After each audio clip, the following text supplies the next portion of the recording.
அன்பிற்குரிய சகோதரர்களே, உன்னாவ் கற்பழிப்பு வழக்கு என்பது உங்களுக்கு தெரியும். குல்தீப் சிங் செங்கார் இவன் எம்எல்ஏவாக ஆகின்றான். இதற்கு முந்தி இவன் பகுஜன் சமாஜ் கட்சியில், அதுக்கடுத்து சமாஜ்வாதி கட்சியில் 2 தடவை, பிஎஸ்பியில் 1 தடவை, இறுதியாக அயோக்கியர்களுடைய கடைசி புகலிடம் பாசிச பாஜக, அதில் சேர்றான்.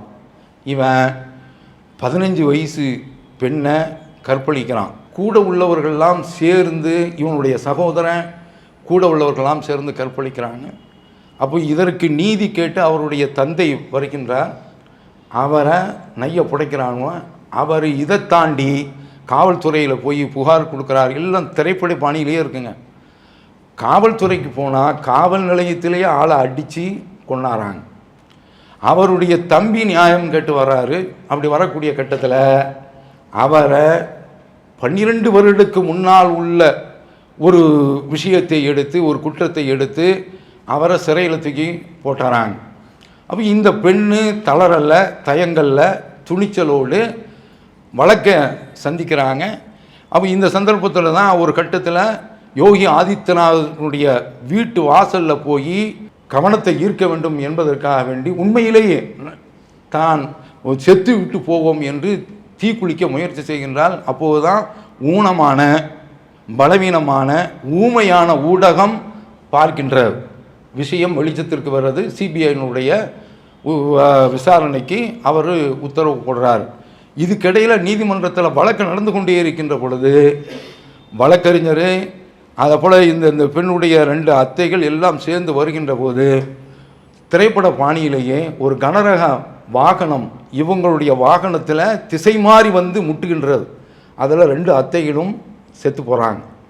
இவங்க வக்கீல், இவங்க எல்லாம், இவங்களுடைய தாயார், இந்த பெண்ணு படுகாயத்துடன் தப்பிக்கிறாங்க. இதற்கடுத்து வழக்கு டெல்லிக்கு மாற்றப்படுகின்றது.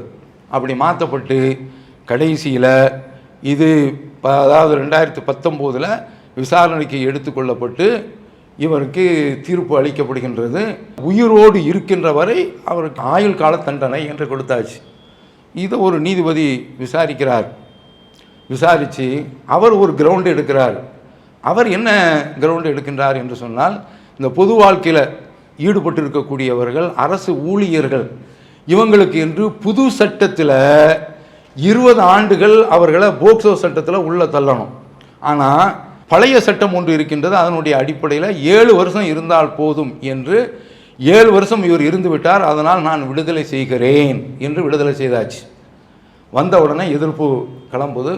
இப்போ உச்சநீதிமன்றத்திற்கு இந்த வழக்கு வருகின்றது.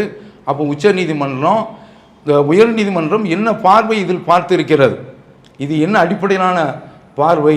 அப்போ இந்த புதிய சட்டத்தில் 20 ஆண்டுகள் இருக்க வேண்டும் என்று வருகின்றதே, அந்த சட்டத்தினுடைய அடிப்படையில் அணுகியிருக்க வேண்டியதானே, இவர் ஏன் பழைய சட்டத்துக்கு போகிறாரு என்று உச்சநீதிமன்றம் கேட்டு வெளியில் வந்தவனை மீண்டும் உள்ளே தூக்கி போட்டு விட்டது.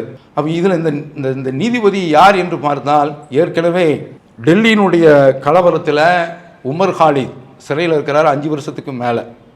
அதுபோல் சர்ஜில் இமாம் என்பவர் உள்ளே இருக்கிறார். இவரெல்லாம் வெளியே வர முடியாத அமர்வில் இவரெல்லாம் உட்கார்ந்துருக்கிறாங்க. இவர் தான் செங்காருக்கு கருணை அடிப்படையில் இங்கேருந்து வெளியில் விடுறார். இவ்வளோ பெரிய ஒரு மோசமான ஒரு தீர்ப்பை, ஒரு மிருகத்தை அங்கிருந்து வெளியில் விடுறாங்க. ஆனால் இந்த 2 பேர்களை இவர்களால் விடுதலை செய்ய முடியவில்லை. இந்த நீதிமன்றத்துக்குள்ள மதசார்பின்மை அடிப்படையில் அரசியல் சாசனத்தை பார்க்கவில்லை, இவர்கள் ஆன்மீகத்தை பார்க்கின்றார்கள். அதுவும் இந்துத்துவா போதித்த ஆன்மீகத்தை இவர்கள் பார்ப்பதனால நீதி பரிபாலனம் மொத்தமாக செத்து போய்விட்டது என்பதை நாம் பார்க்க முடிகின்றது.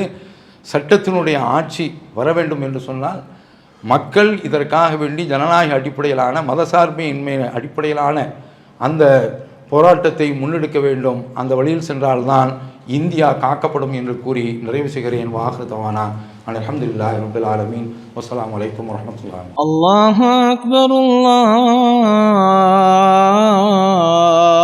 அக்பர்.